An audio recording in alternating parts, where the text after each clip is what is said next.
ನೋಡಿ fourth one ಏನ್ ಕೊಟ್ಟಿದ್ದಾರೆ. Two parallel lines L and M are intersected by a transversal P. Show that the quadrilateral formed by the bisectors of interior angles is a rectangle ಅಂತ ಕೊಟ್ಟಿದ್ದಾರೆ. ನೋಡಿ ಇಲ್ಲಿ two lines ಇದಾವೆ, L ಒಂದ್ line, M ಒಂದ್ line. Okay, ಇದು intersected ಆಗಿದೆ. ಈ ಪಿ ಅನ್ನೋ ಲೈನ್ ಇಂಟರ್ಸೆಕ್ಟ್ ಮಾಡಿದೆ ಟೂ ಲೈನ್ಸ್ ನ. ಓಕೆ, ಇನ್ನು ಬೈಸೆಕ್ಟರ್ಸ್ ಆಫ್ ಇಂಟೀರಿಯರ್ ಆಂಗಲ್ಸ್, ಇದೇನಿದೆಯಲ್ಲ A B and C D, ಇವೆಲ್ಲ ಬೈಸೆಕ್ಟರ್ಸ್. ಇಲ್ಲಿ ಎ ಡಿನು ಈ ಆಂಗಲ್ ಬೈಸೆಕ್ಟ್ ಮಾಡಿದೆ. ಆ ತರ ಎಲ್ಲ ಇಂಟೀರಿಯರ್ ಆಂಗಲ್ಗೆ ಬೈಸೆಕ್ಟರ್ಸ್ ಆಗಿದಾವೆ ಇವೆಲ್ಲ 4 ಸೈಡ್ಸ್.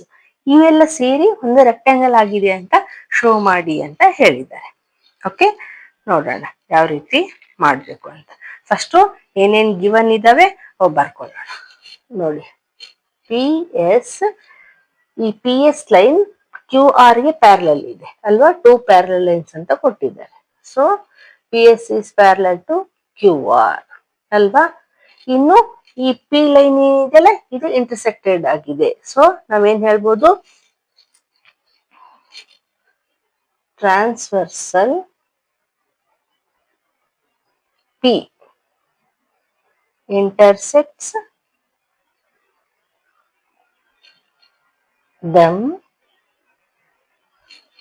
at point. ಈ ನೋಡಿ ಪಿ ಎಲ್ಲೆಲ್ಲಿ ಇಂಟರ್ಸೆಕ್ಟ್ ಆಗಿದೆ, A and C, point A and point C ಅಲ್ವಾ, ರೆಸ್ಪೆಕ್ಟಿವ್ಲಿ ಅಂತ ಬರೆಯೋಣ. ಓಕೆ, ಈಗ bisectors of angle P A C. ನೋಡಿ ಈ ಆಂಗಲ್ ಆಗಿದೆ ಅಲ್ಲ ಪಿ ಎ ಸಿ, ಇದು ಬೈಸೆಕ್ಟ್ ಆಗಿದೆ ಅಲ್ವಾ. ಈ ಆಂಗಲ್ ಇನ್ನು ಎ ಸಿ ಕ್ಯೂ, ನೋಡಿ ಎ ಸಿ ಕ್ಯೂ, ಈ ಆಂಗಲ್ ಒಂದ್ ಸೈಡ್ ತಗೊಂಡಿದ್ದೀನಿ, left side. Okay, angle P A C, angle A C Q, ಇವೆರಡು ಲೈನ್ಸ್ ಬಂದಿದಾವಲ್ಲ, ಇವೆರಡು ಏನಿದಾವೆ ಬೈಸೆಕ್ಟರ್ಸ್. ಎಲ್ಲಿ ಇಂಟರ್ಸೆಕ್ಟ್ ಆಗಿದ್ದಾವೆ, ಬಿ ಇಂಟರ್ಸೆಕ್ಟ್ ಆಗಿದೆ. ಸೊ ಅದನ್ನ ಬರೆಯೋಣ. Bisectors angle P A C, bisectors of ಅಂತ ಬರಿಬೇಕು. Bisectors of angle P A C and angle ACQ intersect at B ಅಲ್ವಾ. ಈ ಬಿ ಗೆ ಇಂಟರ್ಸೆಕ್ಟ್ ಆಗಿದೆ. ಸೇಮ್ ಅದೇ ರೀತಿ ರೈಟ್ ಸೈಡ್ ನೋಡಿದಾಗ ಈ ಟೂ ಆಂಗಲ್ಸ್ ಇಂಟರ್ಸೆಕ್ಟ್ ಎಲ್ಲಾಗಿದ್ದಾವೆ, ಡಿ ಗಾಗಿದ್ದಾವೆ. ಸೊ ಅದನ್ನು ಬರೆಯೋಣ. ಸೇಮ್ ಬೈಸೆಕ್ಟರ್ಸ್ ಆಫ್ ಆಂಗಲ್, ನೋಡಿ ಯಾವ angle, A C R and A C R ಆಯ್ತಾ. ಇಲ್ಲಿ S A C intersect at, ಎಲ್ಲಿ ಇಂಟರ್ಸೆಕ್ಟ್ ಆಗಿದ್ದಾವೆ, ಡಿಗೆ. ಓಕೆ, ಈಗ ಏನ್ ಶೋ ಮಾಡಕ್ ಹೇಳಿದ್ದಾರೆ, ಈಗ ನಾವೆಲ್ಲ ಕ್ಲಿಯರ್ ಬರ್ಕೊಂಡ್ಬಿಟ್ಟಿದೀವಿ. ಓಕೆ, ಈಗ ಏನ್ ಶೋ ಮಾಡಕ್ ಹೇಳಿದ್ರೆ, A B C D is a rectangle ಅಂತ. A B C D is a rectangle ಅಂತ ಶೋ ಮಾಡ್ಬೇಕೀಗ. ಈಗ ಫಸ್ಟ್ ನಾವು ಇದನ್ನ ಪ್ಯಾರಲೋಗ್ರಾಮ್ ಅಂತ ಪ್ರೂವ್ ಮಾಡೋಣ.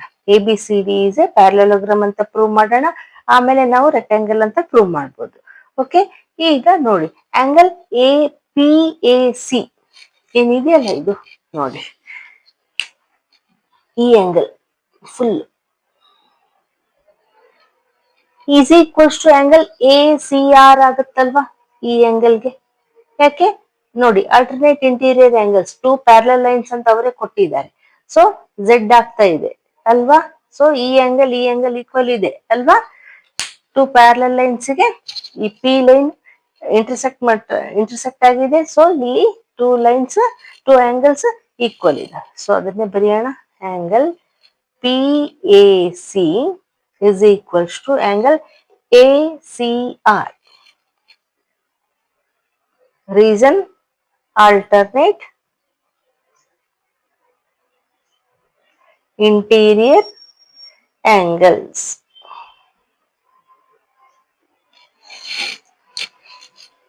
ಈಗ ನೋಡಿ, ಈ ಎರಡು ಆಂಗಲ್ಸ್ ಈಕ್ವಲ್ ಅಂತ ಬರೆದ್ವಿ. Half of P A C is equals half of A C R ಇರುತ್ತಲ್ವಾ. ಈಗ ಫುಲ್ ಆಂಗಲ್ಸ್ ಈಕ್ವಲ್ ಇದಾವೆ ಅಂದ್ರೆ ಹಾಫ್ ಕೂಡ ಈಕ್ವಲ್ ಇರ್ತಾವಲ್ವಾ. ಸೊ ನಾವು half of same angle half ಅಂತ ಬರ್ಕೊಳ್ಳೋಣ. P A C is equals to angle, sorry half ಬರೆಯೋಣ ಇಲ್ಲಿ, half of angle A C R. Okay, ಏನ್ ಮಾಡಿಲ್ಲ ನಾವು, ಎರಡಕ್ಕೂ ಹಾಫ್ ಹಾಕೊಂಡಿದ್ವಿ. ಫುಲ್ ಆಂಗಲ್ ಈಕ್ವಲ್ ಇದ್ರೆ ಹಾಫ್ ಈಕ್ವಲ್ ಇರ್ತದೆ. ಈಗ ಹಾಫ್ ಪಿ ಎ ಸಿ ಅಂದ್ರೆ ನಾವು ನೋಡಿ ಇಲ್ಲಿ ಎರಡು ಆಂಗಲ್ ಆಗ್ತವೆ. ಇದು ಒಂದು ಆಂಗಲ್, ಇಲ್ಲಿ ಒಂದು ಆಂಗಲ್. ಓಕೆ, ಒಂದು ಪಿ ಎ ಬಿ, ಒಂದು ಬಿ ಎ ಸಿ ಆಗುತ್ತೆ. ನಾವು ಬಿ ಎ ಸಿ ತಗೊಳ್ಳೋಣ. ಓಕೆ, ಹಾಫ್ ಎರಡು ಈಕ್ವಲ್ ಇದಾವಲ್ವಾ. Angle P A B is equals to angle P A B A C. ಯಾಕೆ, ಬೈಸೆಕ್ಟ್ ಮಾಡಿದೆ ಈ ಲೈನ್. ಸೊ ನಾವೇನ್ ತಗೋಬಹುದು, ಹಾಫ್ ಪಿ ಎ ಸಿ ಅಂದ್ರೆ ಆಂಗಲ್ ಬಿ ಎ ಸಿ. ಯಾಕೆ ಇದು ತಗೊಂತ ಇದೀವಿ ಅಂದ್ರೆ ನಮ್ಗೆ ಇದು ಪ್ರೂವ್ ಮಾಡೋದಿದೆ. ಸೊ ಅದಕ್ಕೆ angle B A C, half P A C ಬದಲು ಬಿ ಎ ಸಿ ಹಾಕೊಂಡ್ವಿ. ಇಲ್ಲಿನೂ ಅಷ್ಟೇ ಎ ಸಿ ಆರ್ ಅಂತ ಇದೆ. ಇದರಲ್ಲಿ ಟೂ ಆಂಗಲ್ಸ್ ಬರ್ತವೆ, ಈ ಒಂದು ಆಂಗಲ್, ಈ ಒಂದು angle. Angle A C D ಒಂದು, ಇನ್ನೊಂದು ಡಿ ಸಿ ಆರ್ ಒಂದು ಅಲ್ವಾ. ನಾವು ಇಲ್ಲಿ ಆಂಗಲ್ ಎ ಸಿ ಡಿ ತಗೋಬಹುದಲ್ವಾ. ಯಾಕೆ, ಎರಡು ಈಕ್ವಲ್ ಇದ್ದಾವೆ. ಸೊ ನಾವು ಆಂಗಲ್ ಎ ಸಿ ಡಿ ಯಾಕೆ ತಗೊಂತಾ ಇದೀವಿ ಎ ಸಿ ಡಿ ಅಂದ್ರೆ ನಮ್ಗೆ ಈ ರೆಕ್ಟಾಂಗಲ್ ನ ಪ್ರೂವ್ ಮಾಡೋದಿದೆ. ಸೊ ಅದಕ್ಕೆ ಅಲ್ವಾ. ಈಗ ಇಲ್ಲಿಗಾಯ್ತು. ಈಗ ನೋಡಿ ಇಲ್ಲಿ ಮತ್ತೆ ತೋರಿಸ್ತೀನಿ. ಈಗ ಆಂಗಲ್ ಬಿ ಎ ಸಿ ಅಂದ್ರೆ ಇದಾಯ್ತು. ಎ ಸಿ ಡಿ ಅಂದ್ರೆ ಈ ಆಂಗಲ್ ಆಯ್ತು ಅಲ್ವಾ. ಸೊ ಈ ರೆಕ್ಟಾಂಗಲ್ ಈ ತರ ಇದೆ. ಇಲ್ಲಿ ಈ ಆಂಗಲ್, ಈ ಆಂಗಲ್, ಈ ರೆಕ್ಟಾಂಗಲ್ ಅಂತ ಇಲ್ಲೂ ಇಲ್ಲ, ನಾವು ಪ್ರೂವ್ ಮಾಡಿಲ್ಲ, ಬಟ್ ನಾನು ಹಾಕಿ ತೋರಿಸ್ತಾ ಇದ್ದೀನಿ. ಈ ಆಂಗಲ್ ಈಕ್ವಲ್ ಇದೆ. ಸೊ ಈ ಆಂಗಲ್ ಈಕ್ವಲ್ ಇದೆ ಅಂದ್ರೆ ಏನಾಗುತ್ತೆ, ಇದು ಎ ಬಿ ಸಿ ಡಿ ಇದೆ. A B is parallel to C D ಆಯ್ತಲ್ವಾ. ಯಾಕೆ, ಪ್ಯಾರಲಲ್ ಇದ್ರೆ ತಾನೇ ಆಲ್ಟರ್ನೇಟ್ ಆಂಗಲ್ಸ್ ಈಕ್ವಲ್ ಬರೋದು. ಸೊ ನಾವ್ ಅದನ್ನ ಏನ್ ಹೇಳ್ಬೋದು, ಆಲ್ಟರ್ನೇಟ್ ಇಂಟೀರಿಯರ್ ಆಂಗಲ್ಸ್ ಅಂತ ಹೇಳ್ಬೋದು.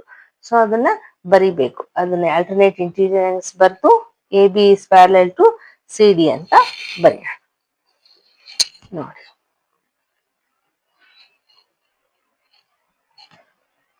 ಆಲ್ಸೋ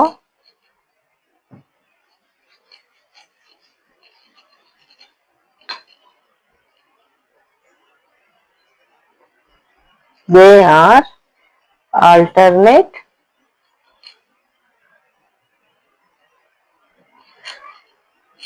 interior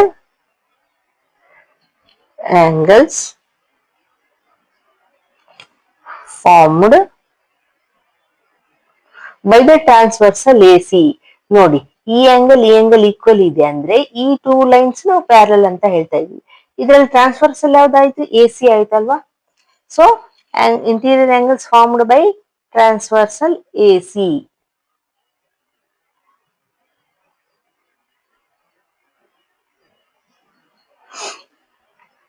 ಅಲ್ವಾ. ಎ ಬಿ ಸಿ ಡಿಗೆ ಟ್ರಾನ್ಸ್ವರ್ಸಲ್ ಎ ಸಿ ಇಂಟರ್ಸೆಕ್ಟ್ ಮಾಡಿದೆ. ಸೊ ನಮ್ಗೆ ಇಲ್ಲಿ two interior alternate interior angles equal ಬಂದಿದೆ. ಸೊ ನಾವೇನ್ ಹೇಳ್ಬೋದು, therefore A B is parallel to C D ಅಲ್ವಾ. ಇದನ್ನ ನಂಬರ್ 1 ಅಂತ ಇಟ್ಕೊಳ್ಳೋಣ. ಈಗ A B is parallel to C D ಅಂತ ಪ್ರೂವ್ ಮಾಡಿದ್ವಿ. ಈಗ ನೋಡಿ, ಇದನ್ನು ಹೇಳ್ಬೋದಲ್ವಾ, A D is parallel to B C. ಹೆಂಗೆ ಅಂತಂದ್ರೆ ನೋಡಿ, ಇವಾಗ ನಾವು ಈ ಆಂಗಲ್ ಹೆಂಗ್ ಈಕ್ವಲ್ ಅಂತ ಪ್ರೂವ್ ಮಾಡಿದ್ವೋ ಸೇಮ್ ಅದೇ ರೀತಿ ಈ ಆಂಗಲ್ ಇ ಎನ್ ಕಾಣಿಸುತ್ತಾ? ಅದನ್ನು ನಾವು ಇದೇ ರೀತಿ ಪ್ರೂವ್ ಮಾಡ್ಬೋದು. ಆಂಗಲ್ ಎ ಸಿ ಬಿ, ಇನ್ನೊಂದು angle C A D or D A C, ಇವು ಎರಡು ಕೂಡ ಆಲ್ಟರ್ನೇಟ್ ಆಂಗಲ್ಸ್ ಆಗ್ತವೆ. ಸೇಮ್ ಇದೇ ರೀತಿ ನಾವು ಪ್ರೂವ್ ಮಾಡ್ಬೋದು. ಸೊ ಅದಕ್ಕೆ ನಾವು ಮತ್ತೆ ಇನ್ನ ಸೇಮ್ ಬರೆಯೋದ್ರ ಬದಲು ಸಿಮಿಲರ್ಲಿ ಅಂತ ಬರೆಯೋಣ. ಸಿಮಿಲರ್ಲಿ ಏನಂತ ಬರೆಯೋಣ? B C is parallel to A D.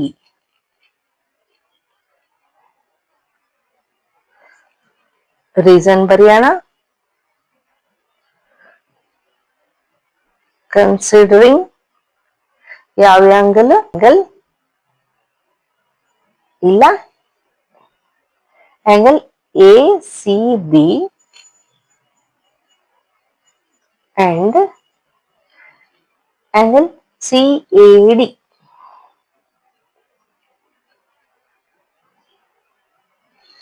Okay, bracket close.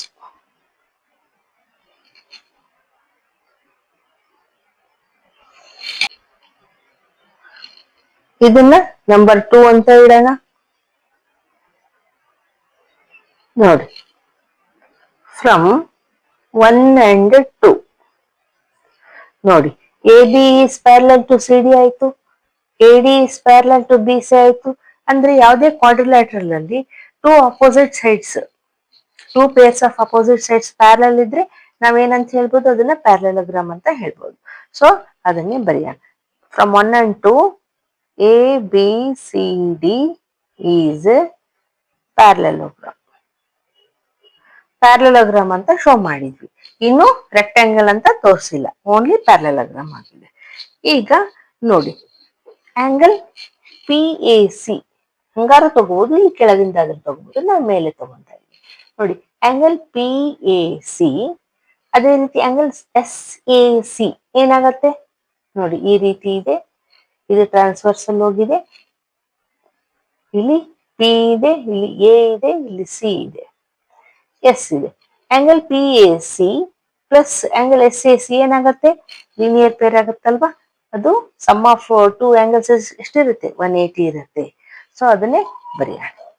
Angle P A C plus angle S A C is equals to 180 degree. ಯಾಕೆ? Linear peer.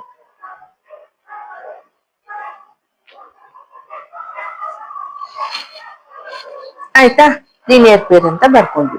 ಈಗ ನೋಡಿ, ಇದು ಇಂಟರ್ಸೆಕ್ಟ್ ಆಗಿದೆ ಅಲ್ವಾ? ಇಲ್ಲಿ ಒಂದ್ ಲೈನು, ಇಲ್ಲಿ ಒಂದ್ ಲೈನು ಬೈಸೆಕ್ಟ್ ಆಗಿದೆ. ಸಾರಿ, ಇದು ಈ ಲೈನ್ಸ್ ಏನಾಗಿದ್ದಾವೆ? ಬೈಸೆಕ್ಟ್ ಆಗಿದ್ದಾವೆ. ಸೊ ಬೈಸೆಕ್ಟ್ ಆಗಿದ್ರೆ half of P A C is equals half of S A C ಅಂತ ಬರೀಬಹುದಲ್ವಾ? ಸೊ ಅದನ್ನೇ ಬರೆಯೋಣ. Half of angle P A C plus half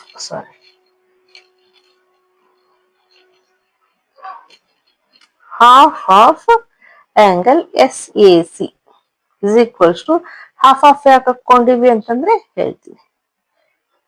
ಇಲ್ಲಿನೂ ಹಾಫ್ ಹಾಕೋಬೇಕು, ಇಲ್ಲಿ ಹಾಫ್ ಹಾಕೊಂಡಿದ್ವಲ್ಲ, ಇಲ್ಲಿನೂ ಹಾಫ್ ಹಾಕೋಬೇಕು. ಇಲ್ಲಿ 180/2 ಅಂತಂದ್ರೆ ಎಷ್ಟು ಬರುತ್ತೆ? 90 ಆಯ್ತಲ್ವಾ? ಈಗ ಹಾಫ್ ಪಿ ಎ ಸಿ ಅಂತಂದ್ರೆ ಇಲ್ಲಿ ಬೈಸೆಕ್ಟ್ ಆಗಿದೆ. ಹಾಫ್ ಪಿ ಎ ಸಿ ಅಂದ್ರೆ ಇದು ಈಕ್ವಲ್ ಇದೆ.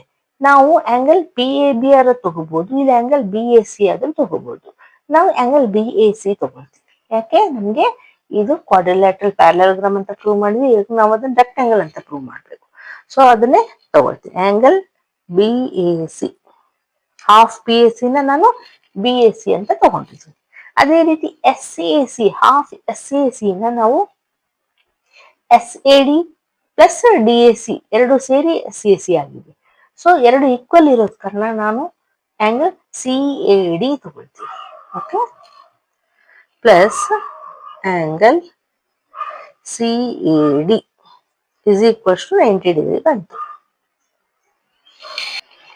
ಈಗ ನೋಡಿ, angle B A C plus angle C A D ಅಂದ್ರೆ ನೋಡಿ, ಈ ಆಂಗಲ್ ಪ್ಲಸ್ ಈ ಆಂಗಲ್ ಓಕೆ, ಅಂಡರ್ಸ್ಟ್ಯಾಂಡ್ ಆಯ್ತಾ? ಟೋಟಲ್ ಈ ರೆಕ್ಟ್ಯಾಂಗಲ್ದು ಫುಲ್ ಆಂಗಲ್ ಬಂತಲ್ವಾ? ಇಸ್ ಈಕ್ವಲ್ಸ್ ಟು 90 ಡಿಗ್ರಿ ಅಂತ.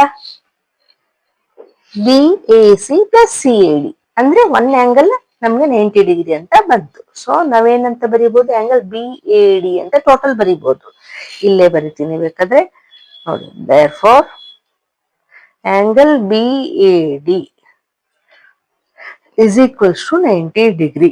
ಇವೆರಡು ಆಂಗಲ್ ಸೇರಿದ್ರೆ ಆಂಗಲ್ ಬಿ ಎ ಡಿ ಆಯ್ತು, 90 ಡಿಗ್ರಿ ಆಯ್ತು. ಈಗ ನಮ್ಗೆ ರೆಕ್ಟ್ಯಾಂಗಲ್ ಡೆಫಿನಿಷನ್ ಏನು?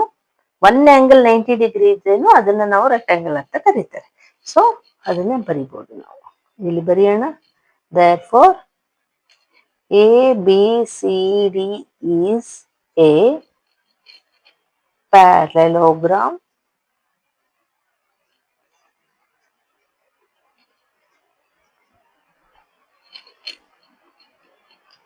in which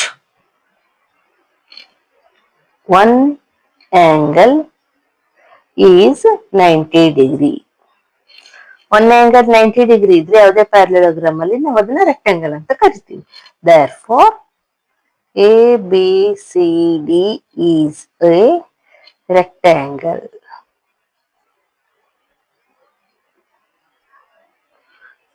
ಇದನ್ನೆಲ್ವಾ ಅವ್ರು ಶೋ ಮಾಡಕ್ ಹೇಳಿದ್ದು, ರೆಕ್ಟ್ಯಾಂಗಲ್ ಅಂತ ಶೋ ಮಾಡಿ ಅಂತ. ಸೊ ಅದನ್ನೇ ಶೋ ಮಾಡಿದ್ರು. ಓಕೆ, ಈಗ ನೆಕ್ಸ್ಟ್ ಒನ್.